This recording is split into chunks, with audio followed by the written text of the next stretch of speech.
Ha! This is the Air 2S. It dropped the Mavic naming, it's just the Air 2S now. And this is the whole package. It comes with the batteries, the charger, it's got a bag now. I gotta say, this is a huge improvement on the Air 2.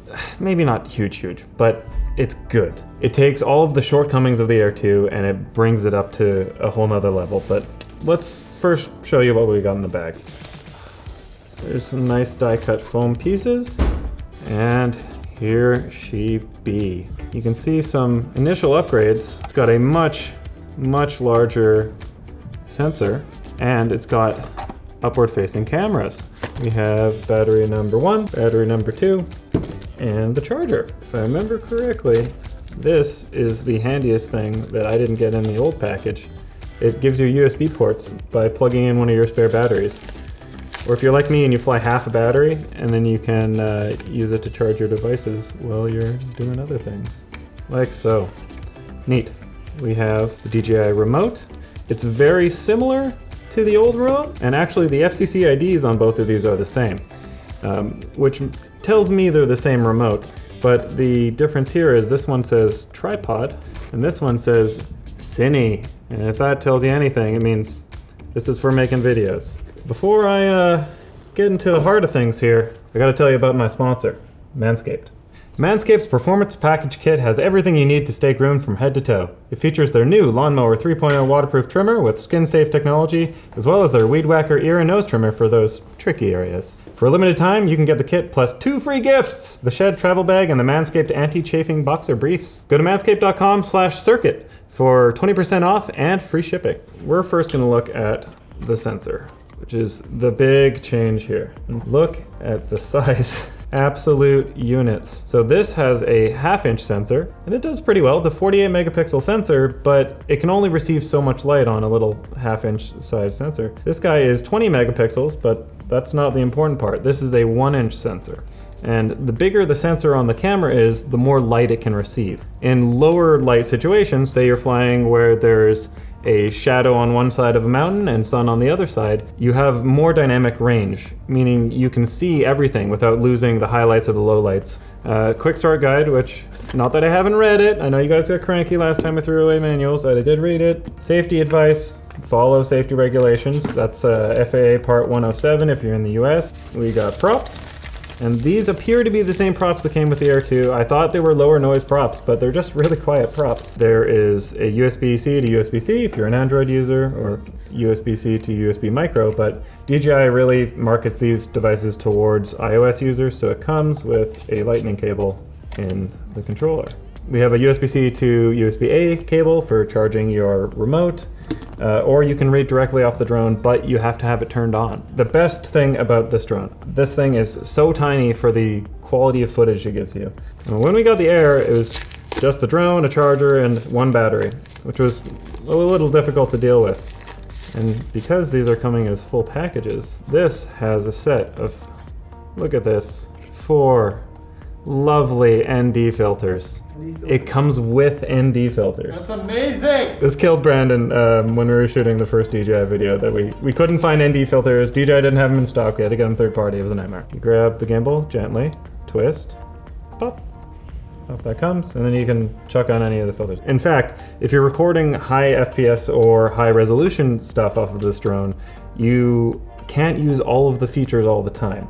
Things like active track or I think spotlight also, you can't use if you're recording in, say, 5.4K, which this one can do.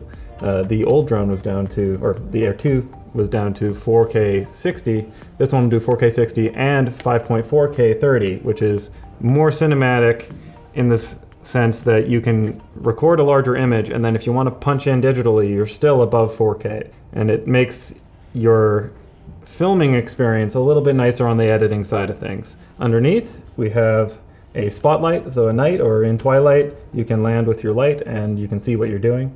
We have 2 sensors at the bottom, 2 sensors at the back, and then we have 4 sensors up front. So 2 front facing, 2 upwards facing, where if I had had those upwards facing sensors, it would have prevented this. The obstacle avoidance in flight, or APAS 4.0 with this drone, indicates that there are 4 directions that it is sensing. The higher spec drones will have more obstacle detection, but 4 directions is more than enough. I actually had a couple instances where I came in really, really close to some irrigation piping on a farm that I was on this weekend, and the drone stopped itself from crashing. And I'm grateful because I brought it back in one piece, and it's not mine. I'm sure Linus is very happy with that. Orange tips, very LTT, approved. As far as flight time is concerned, it did decrease a little. There's a 3-minute decrease in flight time, but that's still 31 minutes. 31 minutes is more than long enough to make like time lapses, which is something I can't do with the drones that I make and fly. This thing is so stable in the air that I did some hyperlapses this weekend of cows moving across a field. It is awe-inspiring how stable the footage is. And these batteries are fancy. They have a little computer board in them that if you keep a LiPo battery charged too high, it's kind of like filling up a balloon beyond its limit. It starts to stretch out after a while. These batteries are intelligent, meaning they will decharge themselves if they're just sitting in a bag for too long, and they'll bring them back down to a safe capacity to save your battery time. Oh, hello. Yeah, it is a computer. There's active cooling in here. Controller setup is the same. You can pull the 2 sticks out of the bottom, screw them in, plug it in and power it on. Oh, they did improve some things. Oh, yes, I don't know if you can see that, but they added digital zoom right on here. If you tap and hold, you can change where the gimbal is pointing. We can point it at our lovely Brandon, or maybe Jono. Oh, wait, we can punch in more. So we're at 4K 30 right now. We can change to 1080p 30, and there's 8x. That is quite the zoom. It's wild. Like, it's truly incredible to fly this thing, and flying here in the city doesn't do it any justice. We're gonna throw up some clips of the cattle ranch I was on this weekend, and I'm very excited to show those off. And you'll see the dynamic performance when we're flying like in mountain where there's shade on one side and sun on the other. This thing performs way better than the tiny little sensor on the Air 2 does. Okay, so just the drone, 1 battery and a charger is $1,000. And then the combo kit, which has 3 batteries, the bag, ND filters. I don't know why anyone wouldn't buy that for an extra $250. If I were you, I would buy the bag. So some changes to the software include adding the Pro button in the bottom right corner, so you can adjust all of your white balance, your resolution in FPS, check your storage, and change to storing on the SD card or storing on the drone. There is 8 gigs of storage on the drone, just in case you forget an SD card and you need the shot. And you can change your ISO. I usually leave it auto, but if you're, say, coming out of a shaded area into a light area, it's good to lock that down. And your EV, you can bump it up or down. This is where the DJI side of things really shows its worth, is good hardware is nothing without good software. The whole package here is what you're buying. You're buying into the software that works, even if it does update a lot. I mean, they're always adding new features, and it's continually getting better. When I fly the drones that I build myself, they are bare bones. It's like throwing a V8 in a tiny car, and it's a handful. Flying this is so easy. I could put this in the hands of anyone. I could put this in the hands of my mom and say, you know, pull the sticks together and then put it up in the air, and it will fly itself. It will land itself. It is so easy, and that's where the DJI wins for me. And there are a variety of other settings in here too, and one of them is color. So we can switch to filming in D-Log. So if you're grading your footage down the line, D-Log provides a better dynamic range, better gradation in your highlights and your shadows. There's also HLG and MP4 or MRV for your formats. Oh, one other thing is this has Ocusync 4.0, or I think it's just called OC 4.0 now. It's a improvement on their Ocusync technology, which is their digital transmission. So they've added 2 more antennas and they've extended the range to about 12 kilometers on this drone. And I took it out, yeah, I took it about 6K out, and I was still getting like full frame rate, full resolution. And I also took it beyond the limit. I flew beyond line of sight down a cliff, and the GPS like auto return to home kicked in, and it flew up to 120 meters and returned back to home, and it came back into GPS range.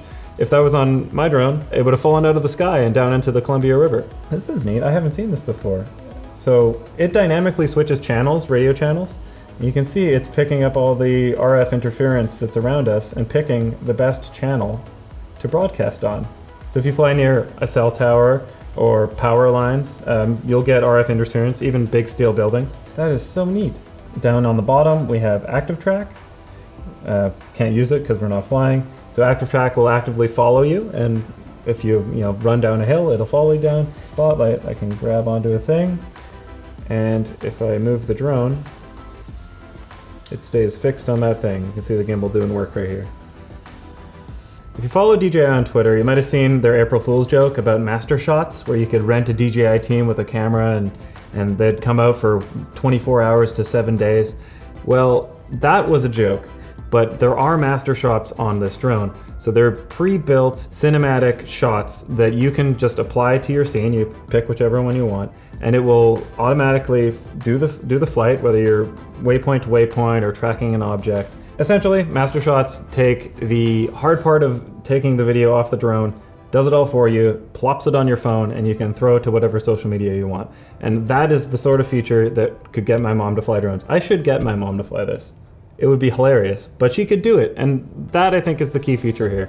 With all that said, if I took this drone and handed it to someone completely inexperienced, they would do fine. Maybe read the quick start guide. It's all on the remote anyway. It'll guide you through the basics. You could go and make top quality, beautiful cinematic footage with this and add it to whatever you want to do with it, whether it's post on social media or you want to make car reviews. I would recommend it to anyone who wants to go and make videos easily. This is the drone. Well, and that's it on this short circuit. Thanks for watching, and if you want to see more drone videos, let us know in the comments down below. Get subscribed and see you later.